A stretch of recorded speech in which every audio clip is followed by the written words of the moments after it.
सभी विद्यार्थियों को मेरा नमस्कार। आज की हिंदी कक्षा में हम पढ़ेंगे कृति का भाग 1 एकांकी, जिसका शीर्षक है रीढ़ की हड्डी। इसके लेखक हैं जगदीश चंद्र माथुर। सबसे पहले हम लेखक परिचय जान लें। सुपरिचित नाटककार जगदीश चंद्र माथुर का जन्म खुर्जा उत्तर प्रदेश में हुआ और शिक्षा इलाहाबाद विश्वविद्यालय से। बचपन से ही नाटकों में रुचि होने के कारण स्कूल कॉलेज के सांस्कृतिक उत्सवों में नाट्य लेखन, निर्देशन और अभिनय करते रहे। आगे चलकर यही शौक सृजन में परिणित हो गया, अर्थात भाग लेते लेते स्वयं ही लेखन कार्य करने लगे। जगदीश चंद्र माथुर के नाटकों में विविधता है। ऐतिहासिक नाटकों के साथ साथ उन्होंने सामाजिक समस्याओं से जुड़े एकांकी नाटक लिखे हैं। उनके कुछ व्यंग प्रधान एकांकी चर्चित हैं। प्रमुख कृतियां हैं कोणार्क, दशरथ नंदन, शारदिया, पहला राजा नाटक है, भोर का तारा, ओ मेरे सपने एकांकी संग्रह हैं।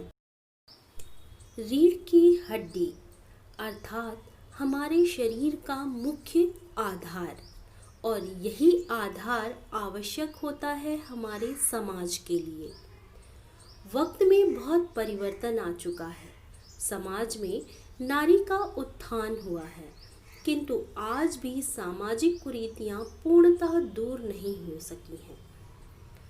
नारी शोषण आज भी हमारे समाज की ज्वलंत समस्या है। कितनी भी पढ़ी लिखी व सक्षम नारी हो, पुरुष उसे हीन समझता है।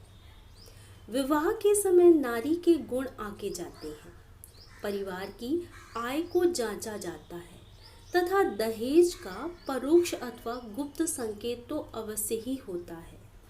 इसी प्रकार की समस्या को उजागर करती है ये एकांकी।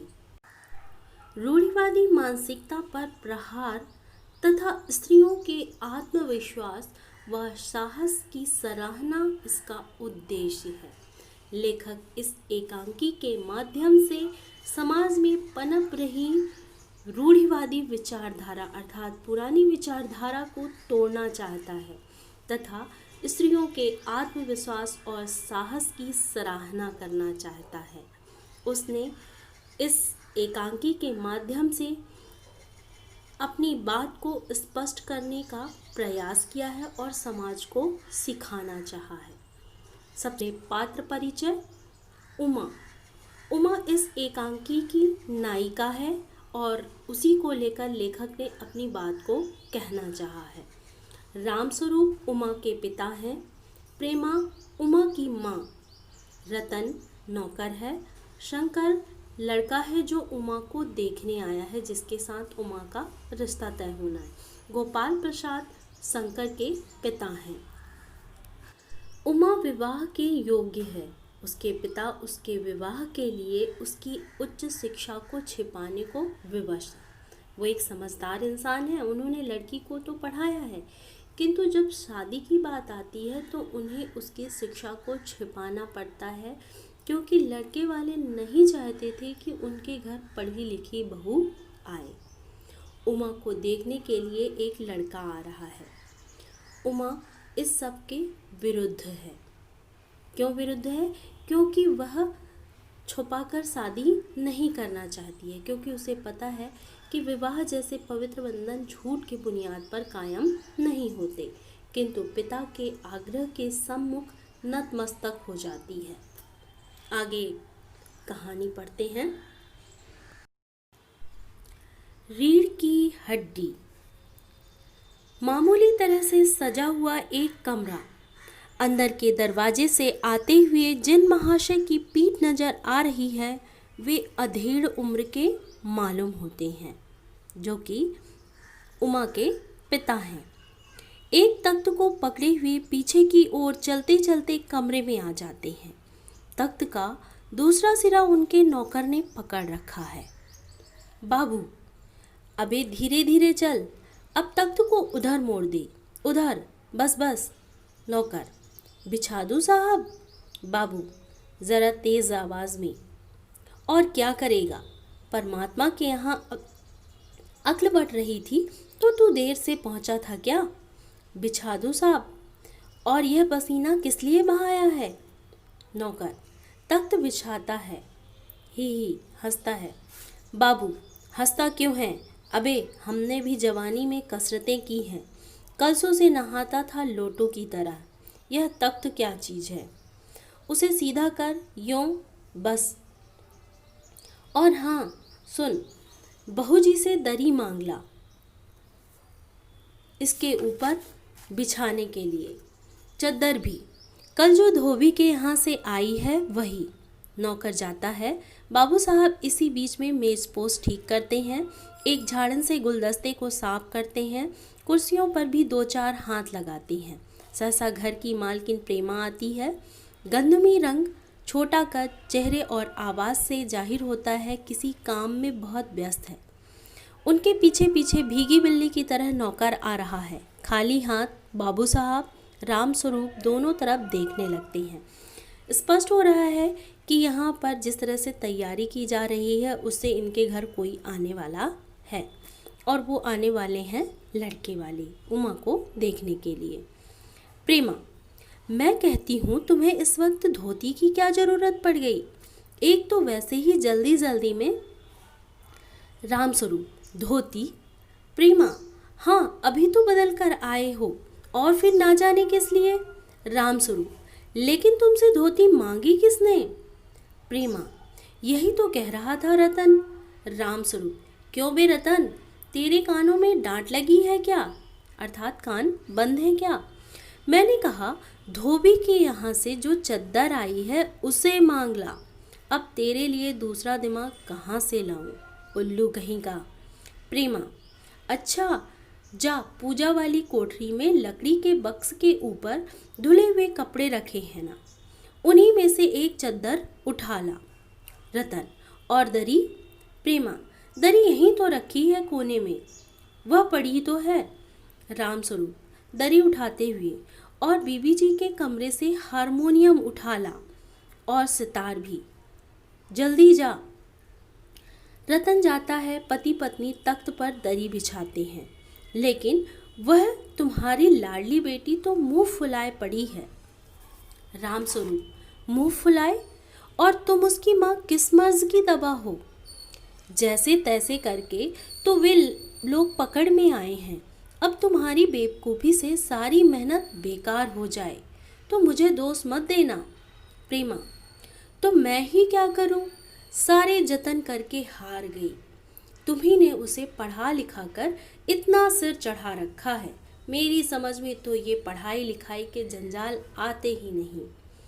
अपना ज़माना अच्छा था, आ ई पढ़ ली, गिनती सीख ली, और बहुत हुआ तो स्त्री सुबोधिनी पढ़ ली। सच पूछो, स्त्री सुबोधिनी में ऐसी ऐसी बातें लिखी हैं, ऐसी बातें कि तुम्हारी बीए एमए की पढ़ाई होगी। क्या तुम्हारी बीए एमए की पढ़ाई होगी? और आजकल के तो लक्षण ही अनोखे हैं। राम स्वरूप, ग्रामोफोन बाजा होता है ना? प्रेमा, क्यों? राम स्वरूप, दो तरह का होता है, एक तो आदमी का बनाया हुआ, उसे एक बार चलाकर जब चाहे तब रोक लो, और दूसरा परमात्मा का बनाया हुआ, रिकॉर्ड पर चढ़ा तो रुकने का नाम ही नहीं।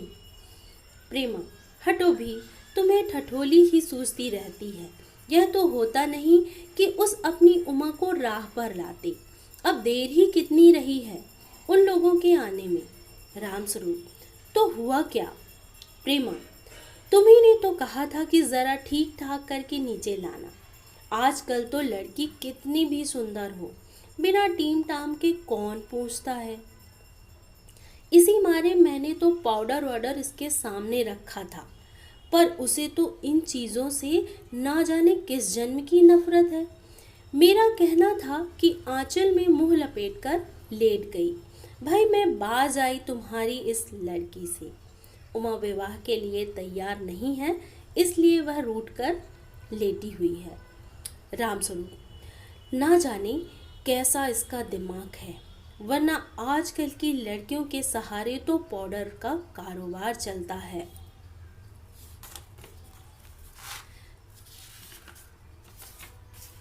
प्रेमा, अरे मैंने तो पहले ही कहा था, एंट्रेंस ही पास करा देते, लड़की अपने हाथ में रहती और इतनी परेशानी ना उठानी पड़ती। पर तुम तो, यहाँ पर स्पष्ट हो रहा है कि रामस्वरूप पढ़े लिखे समझदार व्यक्ति हैं, इसलिए उन्होंने अपनी लड़की को पढ़ाया है। रामस्वरूप बात काट कर, चुप चुप, दरवाजे में झांकते हुए, तुम्हें कतई अपनी जबान पर काबू नहीं। कल ही यह बता दिया था कि उन सब लोगों के सामने जिक्र और ढंग से होगा, मगर तुम तो अभी से सब कुछ उगले देती हो।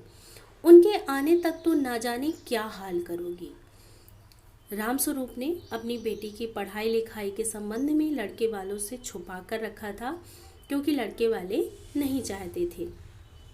प्रेमा, अच्छा बाबा, मैं ना बोलूँगी, जैसी तुम्हारी मर्जी हो करना, बस मुझे तो मेरा काम बता दो। रामस्वरूप, तो उमा को जैसे हो तैयार कर लो, ना सही पाउडर वैसे कौन बुरी है, पान लेकर भेज देना उसे, और नाश्ता तो तैयार है ना। रतन का आना। आ गया रतन, इधर ला, इधर। बाजा नीचे रख दे, चद्दर खोल, पकड़ तो जरा उधर से, चद्दर बिछाते हैं। नाश्ता तो तैयार। प्रेमा, नाश्ता तो तैयार है, मिठाई तो वे लोग ज़्यादा खाएंगे नहीं, कुछ नमकीन चीज़ें बना दी हैं, फल रखे हैं, चाय तैयार है और टोस्ट भी, मगर हाँ, मक्खन, मक्खन तो आया ही नहीं। रामस्वरूप, क्या कहा? मक्खन नहीं आया? तुम्हें भी किस वक्त याद आई है? जानती हो कि मक्खन वाले की दुकान दूर है, पर तुम्हें तो ठीक वक्त पर कोई बात सूझती ही नहीं। अब बताओ, रतन मक्खन लाए कि यहाँ काम करे? दफ्तर की चपरासी से कहा था आने के लिए, सुन नखरों के मारे। प्रेमा, यहाँ का काम कौन ज़्यादा है, कमरा तो ठीक ठाक है ही, बाजा सितार आ ही गया है, नाश्ता यहाँ बराबर वाले कमरे में ट्रे में रखा हुआ है, सो तुम्हें पकड़ा दूंगी, एक आध चीज़ खुद ले आना, इतनी देर में रतन मक्खन ले आएगा। 2 आदमी ही तो हैं। रामस्वरूप, हाँ, एक तो बाबू गोपाल प्रसाद और दूसरा खुद लड़का। देखो उमा से कह देना कि ज़रा करीने से आए, करीने अर्थात ठीक तरह से सज कर आए। ये लोग ज़रा ऐसे ही हैं, गुस्सा तो मुझे बहुत आता है इनके दकियानूसी ख्यालों पर।